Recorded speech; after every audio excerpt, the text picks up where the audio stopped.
শিল্পীর কল্পনারই প্রতিরূপ ক্যানভাস জুড়ে।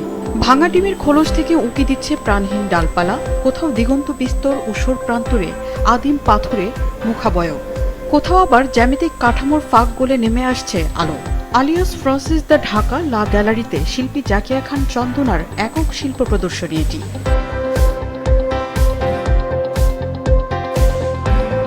প্রতিটি ক্যানভাসে অ্যাক্রিলিক রঙের নিখুঁত কাজ। চিত্রকর্মগুলোকে পরিপূর্ণ রূপ দিতে লেগেছে দীর্ঘ সময়। রঙের ব্যবহার আর অসাধারণ প্রতীকী অবকাঠামোয় সাজানো হয়েছে এক একটি ছবি, যা দর্শককেও নিয়ে যাবে গভীর ভাবনায়। আমি অভিনন্দন জানাচ্ছি এবং শুভকামনা জানাচ্ছি সবাইকে। এত সুন্দর একটা এক্সিবিশন দেখার জন্য আমি অবশ্যই অনুরোধ করব। এতদিন পরে এক্সিবিশন করতে এসে একদম একাডেমিক যেই ধরে ধরে কাজ করা যে তার প্রবণতাটা ছিল, তার কাজের যে ক্যারেক্টারটা ছিল, সেটা তিনি এখানেও প্রকাশ করেছেন। শিল্পকর্মে চেনা প্রকৃতিকে অবচেতনের এক ভিন্ন আলোয় উপস্থাপন করেছেন শিল্পী। অবচেতন মনের কল্পনাটাকেই অ্যাকচুয়ালি আমি পোট্রে করার চেষ্টা করেছি আমার ছবিগুলোতে।